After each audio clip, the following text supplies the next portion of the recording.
Welcome everyone to the Kindle Report, where I share my 40 years of experience to help you manage your portfolios and protect your wealth. Don't forget to subscribe, like, and share these videos. Yesterday's explosive action was triggered by comments on 60 Minutes on Sunday night by Chairman Powell, as well as the report that Madeira has come up with a candidate for a coronavirus vaccine. Well, this was explosive. The algorithms picked this up and the machines were running on full speed. In yesterday's video, I talked about being range bound, and I believe we still are range bound, and I will show you exactly what I'm talking about in the technical section shortly.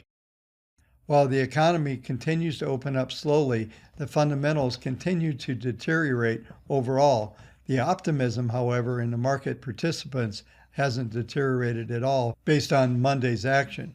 As we move forward in the week, we're likely to continue to see more challenges as we come into the Fed minutes on Wednesday. While the market swings intraday were somewhat sedate, we're seeing a lot of volatility in the increase of expected ranges as we move forward over the next several days. I produced a video that you should watch so you can understand how to use the market grid that I am putting out every night. This is something that I've used for nearly 25 years, and I stopped producing it when I went to the YouTube channel doing daily videos. It is now back by popular demand from many of my clients. I'm also going to continue to take you further into the wave tech world, showing you some intraday charts, some modeling that I do on a dynamic basis, on an intraday and daily basis. It helps us to position ourselves in the marketplace to take advantage of moves when we see this type of activity. I'm also going to take you into our world of our portfolio management software. I'm going to show you what you can do by using thematic type strategies. For those of you that are advisors that are watching this channel, it is really important for you to understand that the creativity that you can bring to your practice can really increase the value of your offerings and other things that you do. Back to the economy, I saw a very sad event coming to my office earlier tonight. A local restaurant was loading all of their furniture inside into a flatbed trailer. They just opened the restaurant a little bit over a year ago, and they're already failed because of this situation. As I've said many times over the past, we have no idea how many of these small businesses are not going to come back. There's no amount of payroll money that will fix what is broken, and that will continue to be the case. I have been criticized for talking about the carnage that is coming. Well, it is still coming. It's still happening all around you. All you have to do is drive around your communities to see this happen. I continue to expect to see the economy unravel, and whether or not the music stops, as I talked about in several videos ago, or if a market correction occurs, there is still a lot of work to do and a lot to understand about what has happened by shutting down the U.S. economy. I realize that the Fed continues to make sure that we all understand that they are there to save us, but there's only so much they can do. It takes the people to go out and spend money and get these businesses going again. It can't be fixed by just throwing cash at the situation. The economy can only make a comeback when people get back in the economy and we start to see cash flows and economic activity again. There's no way around this. It is reality. In spite of all the money that's been thrown at this situation, we still need to be able to have economic activity. Just like with stocks, they still need to have earnings to make them work. Let's go and dig into the charts and see what they're telling us. There's a lot to talk about tonight. As we start tonight, we're going into our Portfolio Expert software. Portfolio Expert is a high-powered portfolio construction tool that utilizes our buy and sell logic. We're running the analysis on daily, weekly, and monthly charts. It's what we refer to as an adaptive process.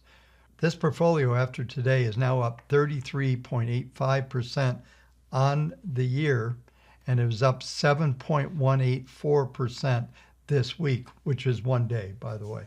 This is the view of 1 month returns. The green line is the S&P. The blue line is the what we call the COVID 2020. This is a thematic strategy. It encompasses 3 other strategies combined with our motifs that also are utilizing this multivariant approach to the markets. There's 27 stocks in this strategy. I'm not going to show you all the elements. I want to be quick. I just want to reveal this to you so you can see what's going on. Now this is a 1 month return, 13.5%. Now we're going to go to 3 month. This strategy is up 22.5. The green line, you can see they both declined, but the zero line, the COVID Crusader, dropped just below the zero line and quickly returned back up as the market started to move higher. We saw quite a few buys come in early March and April on this strategy. Now we look at year to date, it's now up 33%. 1 year look back, this strategy is up 60% from 1 year ago today.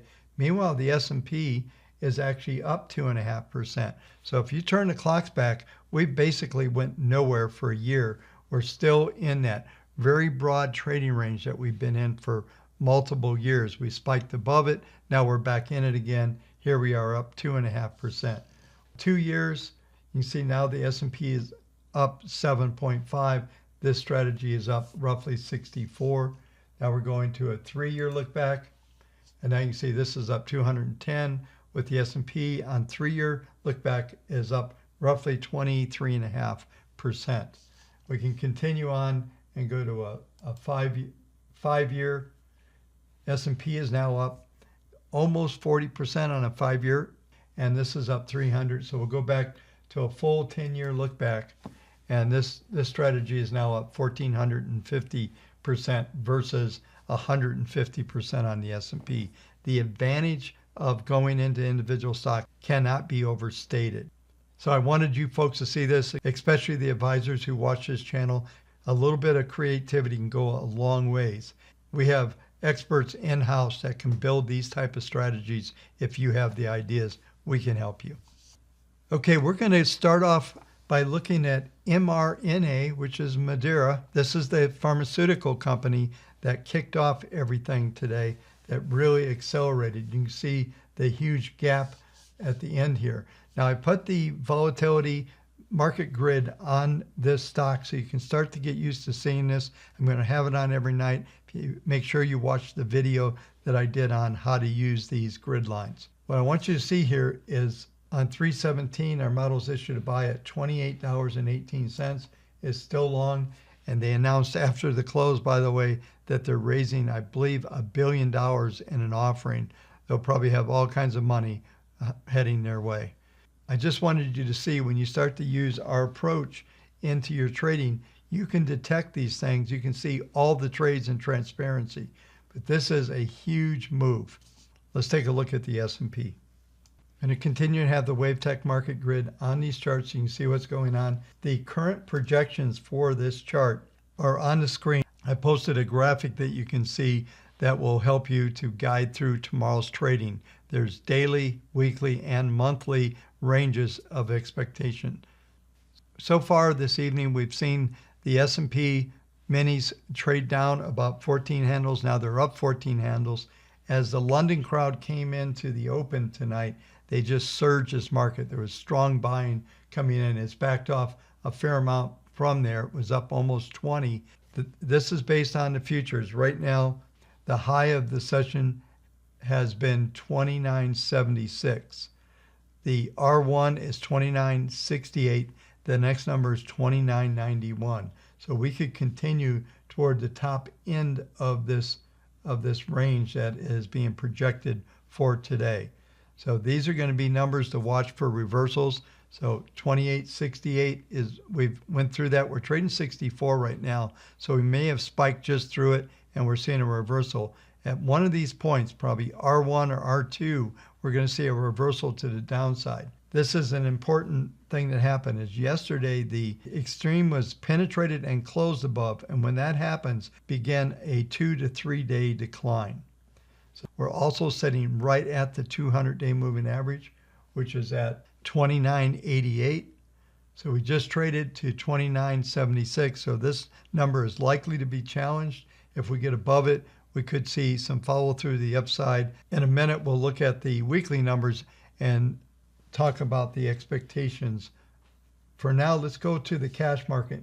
And so we can look at the grid that's on the cash market as well. Now it has slightly different numbers, but you can see if you notice, R2 for today is 29.85.35. As we look at the projected extreme for today, it is 3,016. Now this is the cash market. I was on the futures. I'm on cash now. The R2 is 29.85, 3,001, 3,016. The 200-day moving average is at 29.98. So that is the number that everyone's going to be watching. Because of the close above the grid yesterday, there is some potential for some backfilling here. The overnight activity continues to be positive, suggesting that a higher close today could extend the rally, challenging this 200-day moving average. Right now, there is approximately a 40% probability we're going to get above that average at this time. Let's take a quick look at the weekly ranges so I can discuss what the probabilities are for this broad trading range that I discussed in yesterday's video.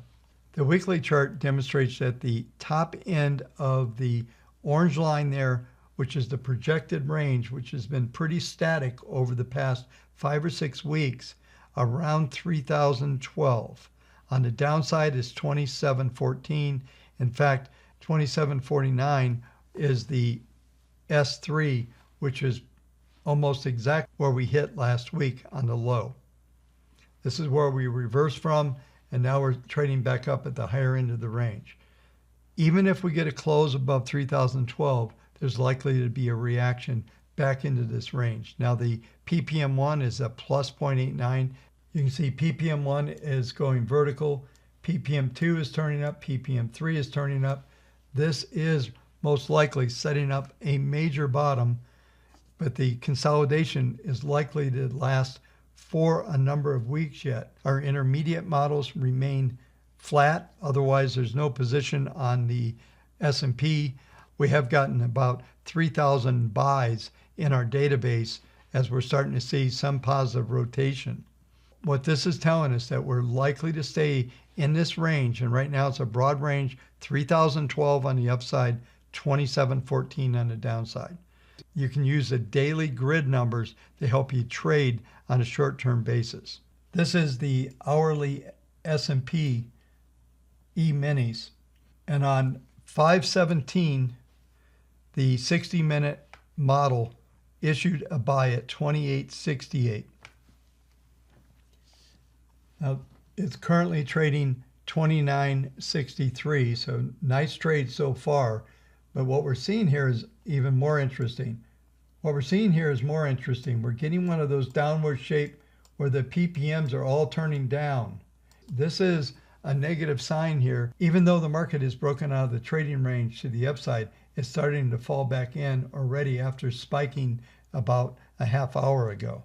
The other event that happened is that the hourly bar closed above the orange extreme, which suggests that the next 2 to 3 bars are likely to be lower. And we're seeing some selling coming in. The action in the PPMs are telling a potentially negative story. A close under the 29.54.75 level will set the tone for declines. We will most likely move back toward the bottom of this range around 29.45 to 29.39. In conclusion, a failure to close above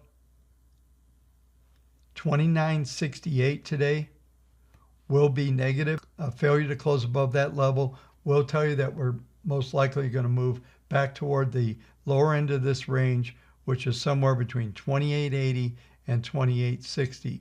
This negative move could start over the next couple of days. Higher close though, we will challenge that 200-day moving average I discussed earlier and possibly move up to that 3,012 level before hitting the next level of resistance.